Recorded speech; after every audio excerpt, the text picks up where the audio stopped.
So I would like to share a little testimony, and it requires going back into my childhood. So I was raised Catholic, grew up in Venezuela until I was 4 years old, and then we ventured off to Florida, where I would remain as my base in life. So every Sunday we would usually go to church. Usually it was a Catholic church, though sometimes we went to another denomination such as Baptist. And there was even a point, it was like 1 or 2 years, where I was even an altar boy. And I think this was my first taste of performance. I actually enjoyed this. And yeah, fast forward later and I get into dance, so full on performance level. But yeah, I grew up Christian. Eventually, perhaps you could say it wasn't necessarily only Catholic, because we eventually stopped going to church. My mom was always very faithful. She has always been a really great example for me, as she always kept with the Christian values. So I am very blessed, very grateful to have grown up with a good example. So yes, I was relatively serious with Christianity as a child, as serious as a child could actually be. Because I remember every night actually praying, doing my bedtime prayers.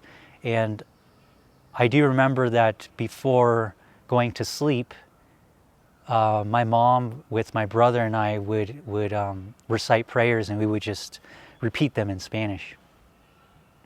So yeah, we grew up Christian, and it wasn't until high school, like around when I was 14 years old, like many teenagers, I started getting a little rebellious, And for me, I think it was because I started seeing contradictions, and this is normal.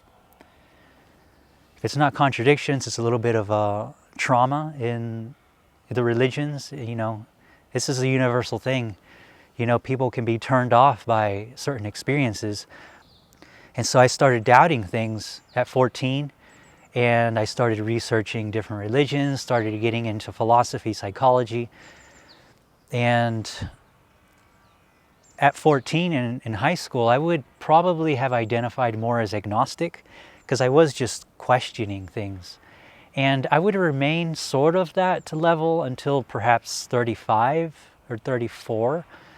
And I'm 40 now. So yeah, since then, I have always been researching the different religions and the different faiths, different New Age practices, and all sorts of things. But yeah, 5 years ago, after being sort of in this sort of theistic agnostic realm, so agnostic theist, so going toward belief in God, but saying, well, I don't actually know. So I was generally right there in that sort of realm, and studying this thing and that thing and this thing. It was until a good friend of mine, Vaughn, it was her exposure that had me sort of going back into sort of a theistic worldview. And at the time she was Vaishnava, even though I think she was Christian before, but she went over to Vaishnavism. And if you don't know what that is, that's like the Hare Krishna people. So she was very, very into this bhakti, which is devotion to God. It's a type of yoga that just means devotion to God. So she was super, super into this. I was touring with her at the time in US. It was my first tour. And this really got me thinking, because she got a bit upset at me, because she asked me once if I believed in God. And I gave like a New Age answer. I was like, God is everything. I mean, why do I have to put any energy into it? It's just like, isn't it a given? Like, we are here, God is everything. So she got pretty upset. She said, no, you can't just stop at that. You have to go further. Like, you have to You have to devote, because it's a matter of respect. This is the Creator, and the Creator, gave all these gifts. So why are you sort of, taking advantage of it, or not respecting enough? So that implanted a seed. So it brought me over to that religion, the Hindu religion, specifically Vaishnavism. Within Hinduism, there's different aspects or faiths within Hinduism, and Vaishnavism is one of them, which is a devotional, very, very devotional aspect of Hinduism, to where it's all about monotheistic creator God, which they call Krishna.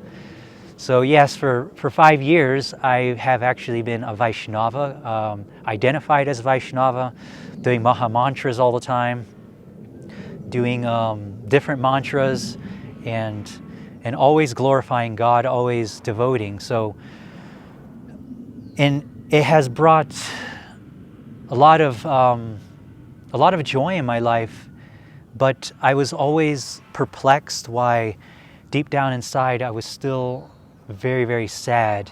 Like, no matter how much I prayed out, I always remained with this sadness, and I was so confused, because here I was devoting my life to God, which has the name Krishna, but in my mind it's just, this is creator God. Like, maybe in Sufism they are worshiping the same thing, and in Christianity worshiping the same thing. I'm here just thinking, I'm just devoting myself to the Creator, doing the mantras and everything, but it just, it always perplexed me why I was still very, very sad inside despite all this devotion.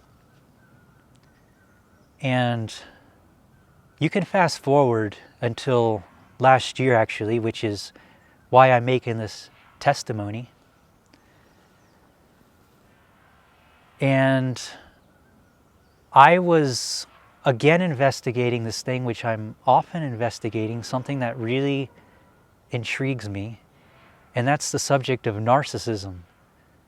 So at the time, I was, for a short time, living in Tampa. I wanted to create like a Tampa Butoh scene, totally realistic. I was taking the steps.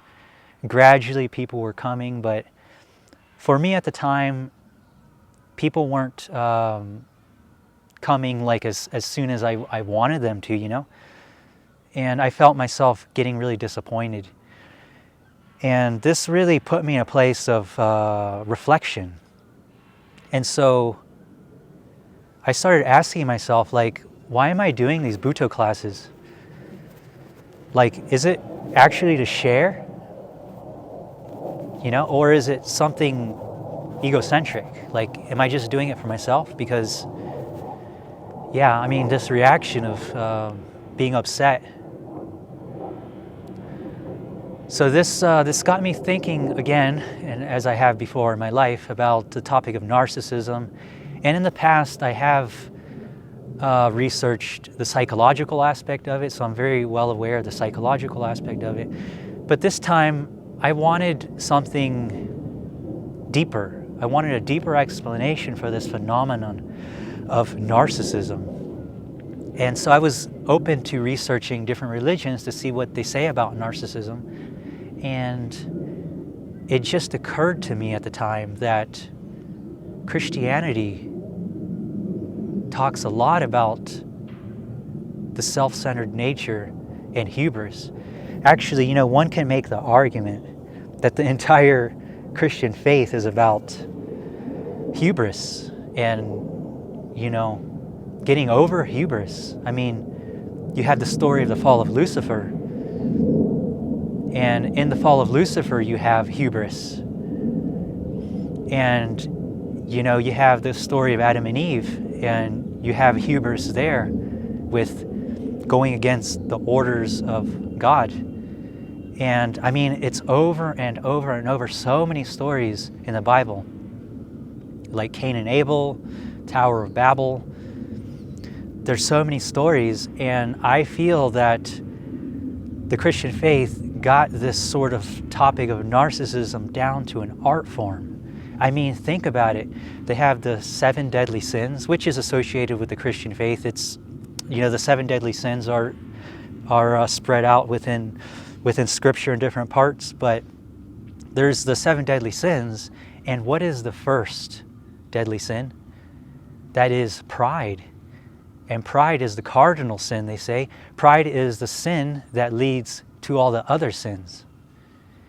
And I know this word sin is a bit like shocking for people.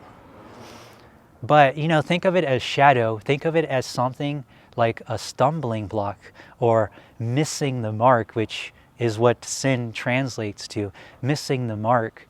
And if you are aware of these things, I honestly feel that you can make your life better,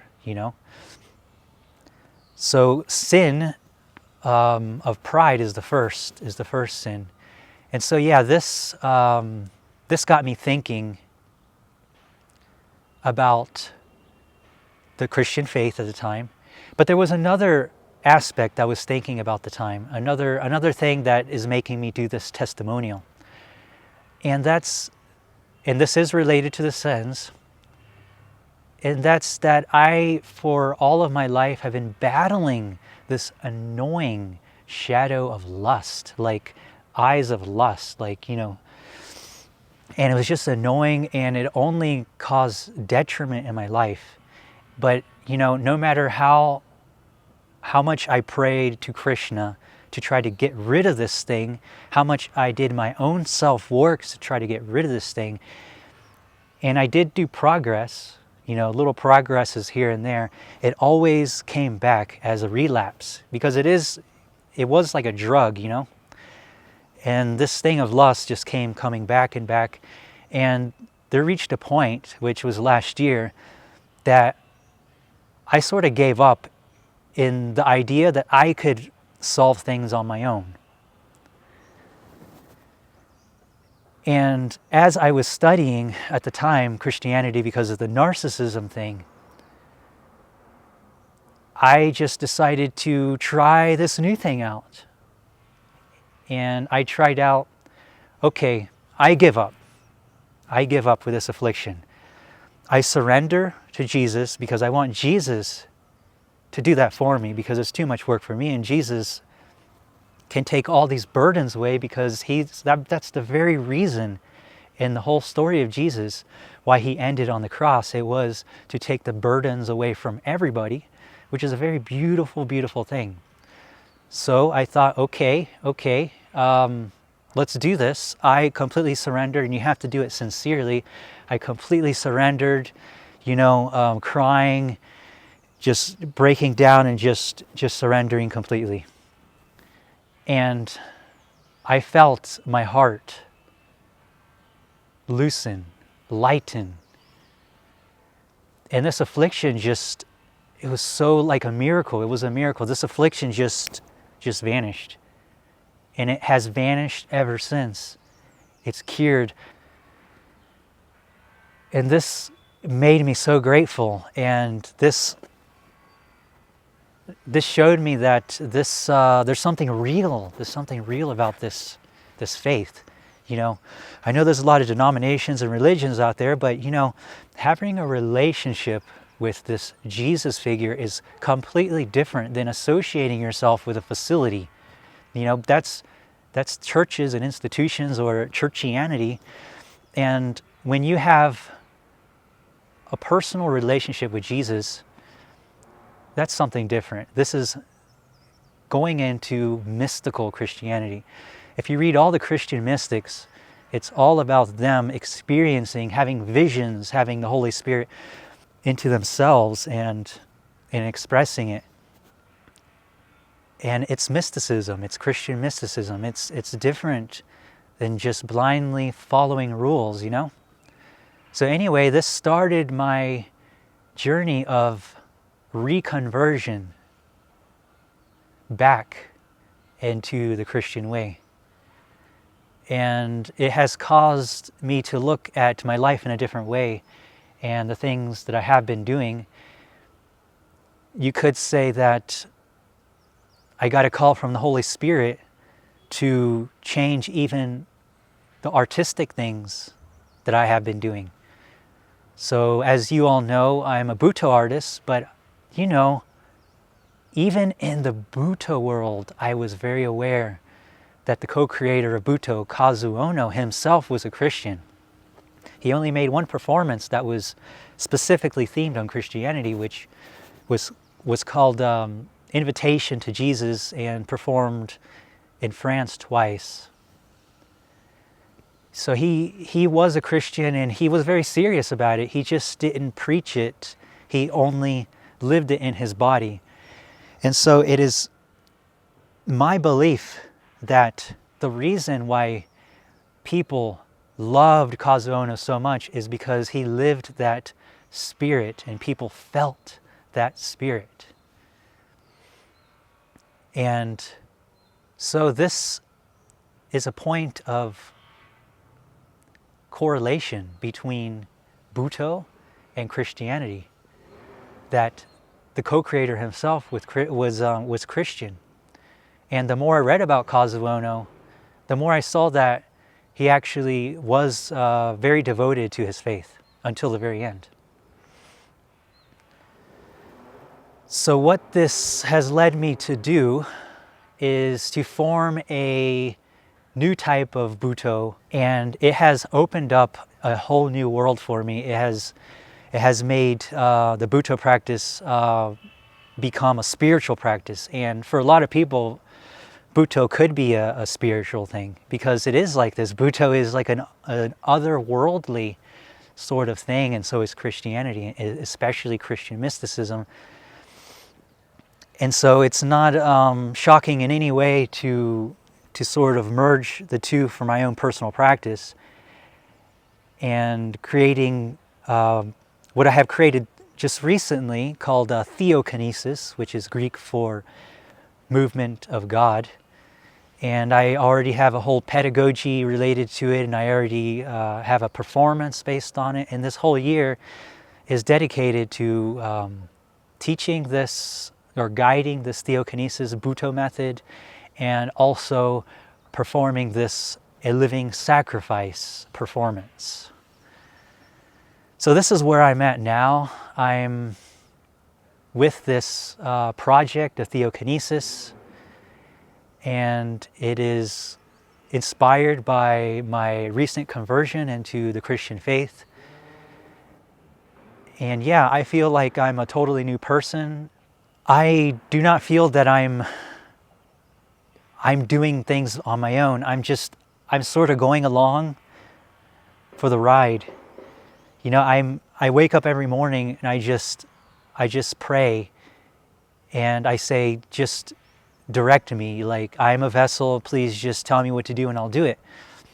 And this is a paradox, you know, a paradox in the Christian faith. And there are many paradoxes in the Christian faith, which is very nice, because Butoh has a lot of paradoxes. So, but yeah, one paradox is that if you become a slave to Christ, you reach liberation. So, you know, you become a slave to be free. But there are many of these things. So just like in Zen Buddhism, with all these koans, Christianity has their fair share of what I call Christian koans. So yeah, there's a lot there with the study of the Christian faith and the Butoh world. I'm just scratching the surface, but let me tell you, every day I get so inspired, and this is all coming from, I feel like, a very clean, holistic place.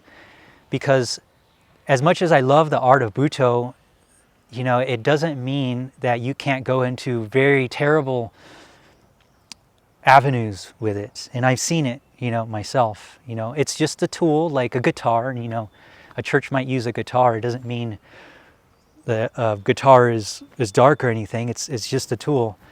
But I feel Butoh is a very perfect tool for Christianity, and Christianity is a very perfect tool for Butoh. And so this is what I'm doing these days, and I'm very happy with this new path in my life now.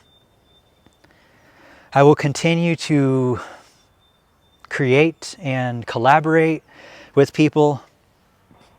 I'm still getting in touch with new people who are in the faith and artists. I know that it could be a small world of, the rebel artist and Christianity, because a lot of people think that Christians perhaps are just these boring, dull, vanilla people. But actually, if you think about it, the creator is the artist who created everything. So actually, if you look way back into the history, and so much art that was inspired by Christianity, it's endless what you can come up with when venturing into the Christian world. So that's where I'm at. I'm scratching the surface of this theme of Christianity within Butoh, and very excited where this takes me. Yes, I'm curious to see what you all think about this. I know that to some, perhaps it has come as a bit of a shock, or maybe I'm exaggerating things, because Christianity does have this stigma. Christianity, I feel, is a bit like the most countercultural thing these days. It's the most perhaps taboo thing these days, and because Butoh is already associated with taboo, actually this is pretty perfect, because I'm doing this taboo faith. It's working out for me then.